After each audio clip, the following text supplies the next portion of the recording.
China, Tiananmen. It is only 5:30 in the morning.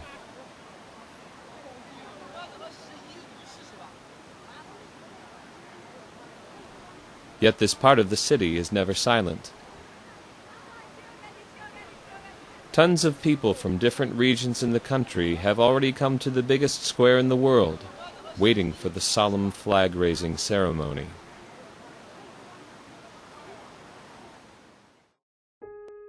Power, history, desire.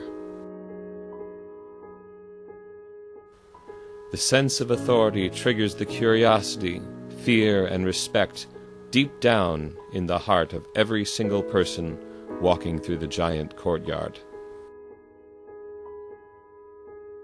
The red wall of Tiananmen extends miles away. Along this wall, there are few other gates besides Tiananmen itself. Most of these gates lead to the public park or residential area.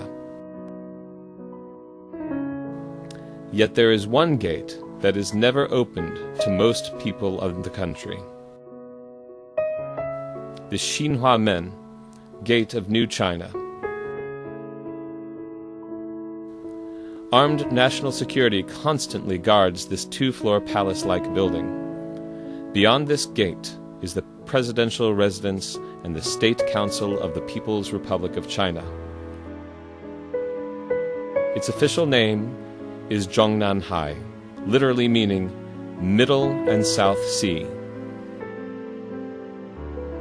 Zhongnanhai functions like the White House of the United States, yet its size is almost 200 times larger than the White House. As the most important and mysterious place in China, Zhongnanhai was closed to the public since 1949. Today, let's take a step further and go across the wall of Zhongnanhai, exploring the buildings and history of this great palace.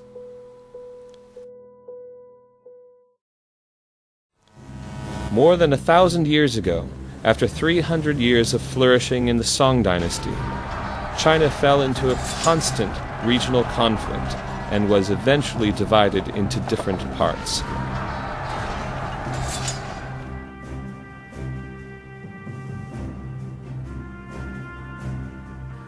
An ethnic group called CHNA, coming from the northeastern part of China, conquered vast amounts of land with their intrepid cavalry and established the Jin Kingdom.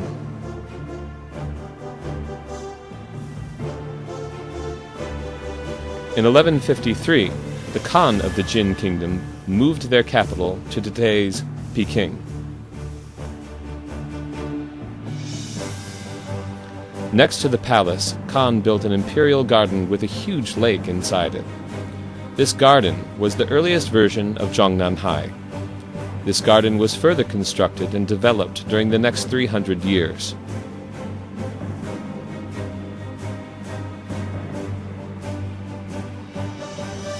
Eventually, in 1406, the emperor of the Ming dynasty built the Forbidden City, which was still adjacent to the imperial garden used by Jurchen.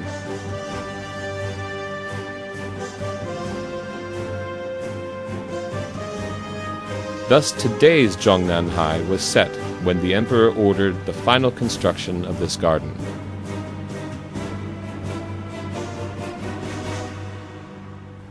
The new construction was also called the Western Court. The history of serving as China's imperial garden didn't end until 1911, when the angry revolutionaries defeated Manchurian's Qing government and established the Republic of China.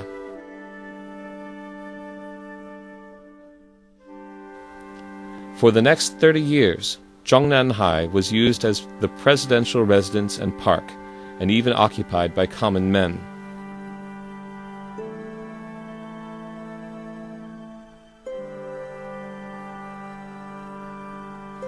Not until 1949, when the Communists won a victory in the Civil War, did Zhongnanhai officially become the nation's most important residence. Leaders including Mao Zedong, Deng Xiaoping, and today's Xi Jinping all lived and worked here. Besides temporarily opening in 1983, Zhongnanhai remained closed to the public and is de facto the real Forbidden City of modern China. So, what's inside this thick red wall?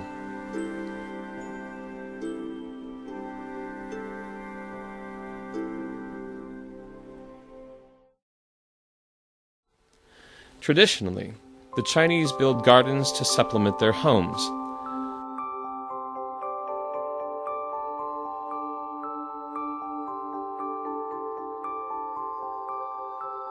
Unlike the gardens in the Western world, the traditional Chinese gardens utilize the natural landscape, which shows respect, enthusiasm, and yearning for nature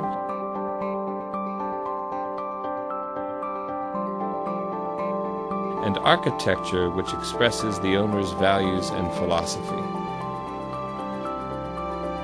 Such composition follows Confucius's idea of unity, oneness, of heaven and human.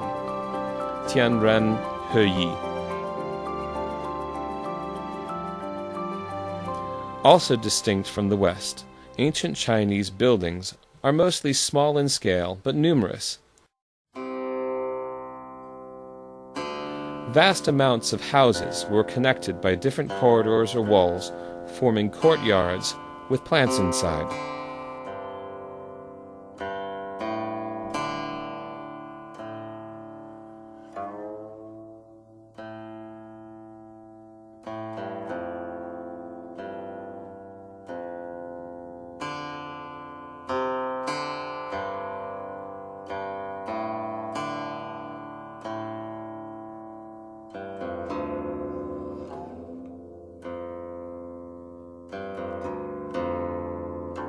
Different courtyards are safe and quiet, providing a comfortable and harmonious environment for dwellers.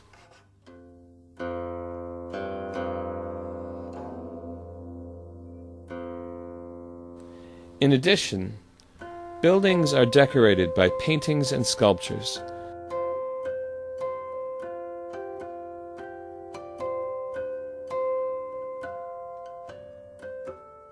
Generally, they are also named by the owner to convey his philosophy.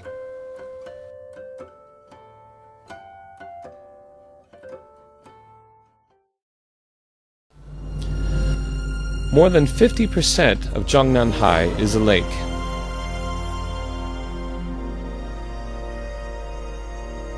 There are 2 lakes, each containing an artificial island. Along with another island in Beihai, or Northern Sea, which was originally connected to Zhongnanhai but separated by the Republic of China in the early 20th century, these 3 centripetal islands represent the Panglai Islands, where the immortals live in ancient China's legends. Chinese emperors claimed themselves as the holy sons of God, and they thus believed that owning Panglai Islands would bring them immortality and good fortune.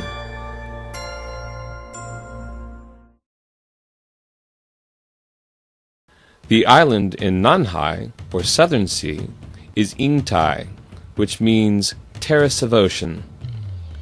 This artificial island is composed of groups of magnificent buildings.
In 1898, the young emperor Guangxu tried to westernize China through political and social reforms.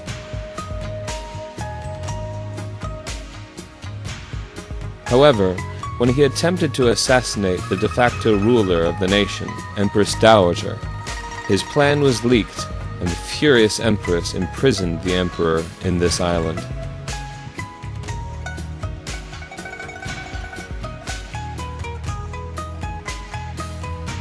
After 10 years of mental torment, Emperor Guangxu ended his life here.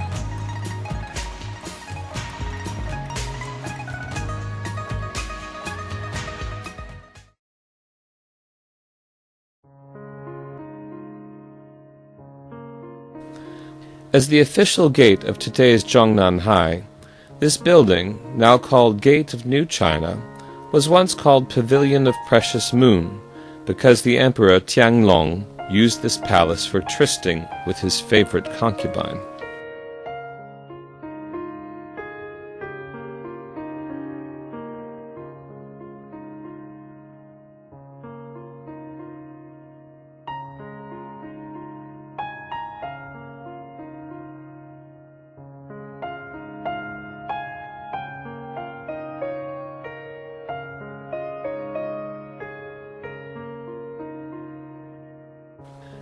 At this part of the garden, there is a Western-style building combined with Chinese-style roof and characters.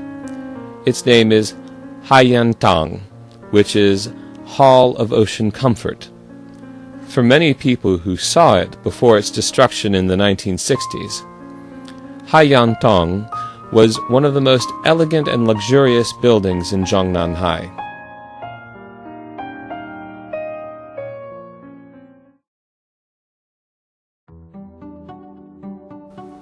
In the 20th century, in order to cater to Western countries, which constantly economically and politically threatened the Qing Empire,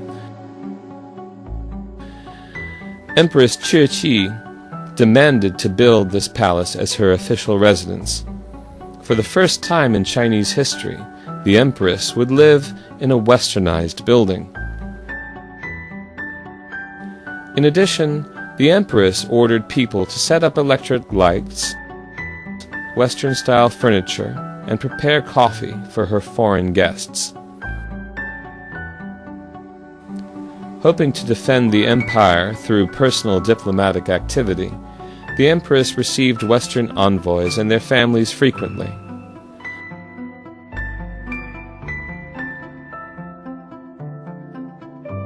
However, imperialistic countries' wild ambition and sphere of influence could not be stopped by the Empress's hospitality.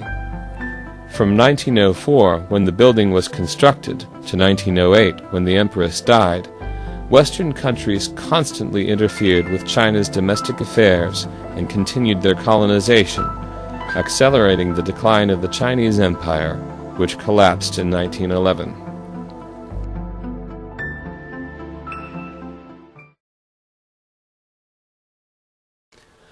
On the other side of the shore, this group of Chinese buildings is called the Hall of 10,000 Kindnesses. It is located at the peninsula in the Middle Sea.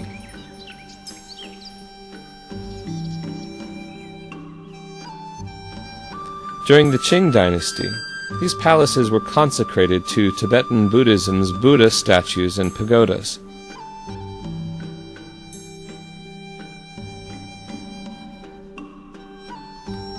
The front palace has a shape of a square.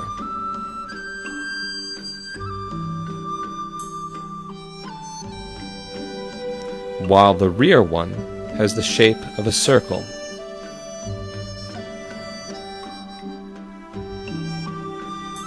Together they express the traditional idea of round heaven and square earth.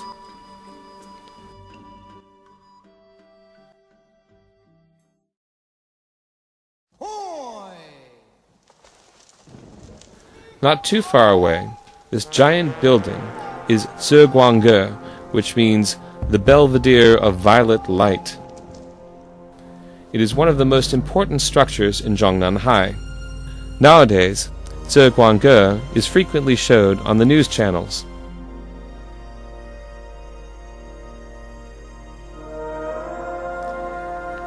In the Qing dynasty, emperors feted the envoys and nobles from the frontier to consolidate the relationship between the Qing government and other ethnic powers like Tibet, Mongolia, and the Hui people.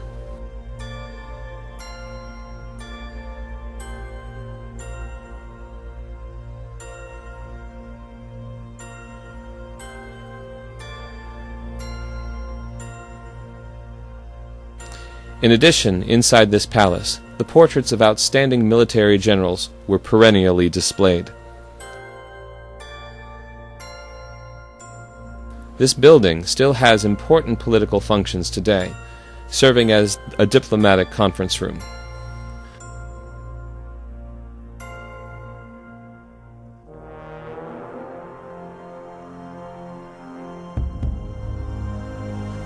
On the opposite side of Ceguangge, located right between the Southern Sea and the Middle Sea, this group of buildings doesn't share any typical characters of the palace.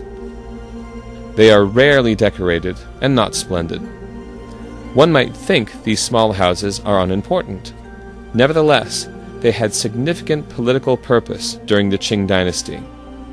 Its name is Fangzhe Yuan, Garden of Abundance and Flourishing.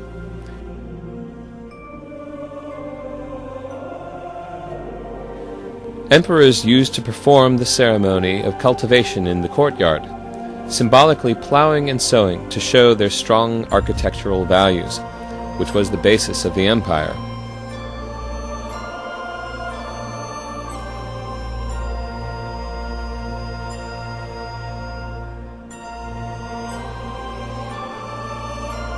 As those emperors acted like farmers and wished longevity to the great empire in Fangzhe Yuan, they could never expect that this garden would become the center of the country a few hundred years later, when Chairman Mao moved in to live there.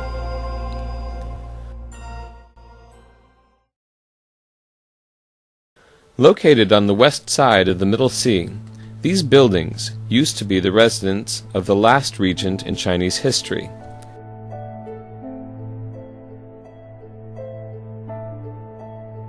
In 1908, after young Emperor Guangxu died in Yingtai, the Terrace of Ocean, this little boy, only 3 years old at the time, was appointed by Empress Shi to be the emperor of the collapsing empire. Because the emperor was too young to rule, his father and mother-in-law were the de facto rulers. The government constructed this residence for the emperor's father, yet the emperor was overthrown by the revolutionists before the construction was completed. Many of the palaces and gardens still stand at the heart of China's capitals today. Some of them, like Haiyangtang, the Hall of Sea Comfort, have forever vanished in the river of history. During the 500 years before 1949, numerous emperors brought their families to live, entertain, and work in Zhongnanhai, and left their legacy on the country.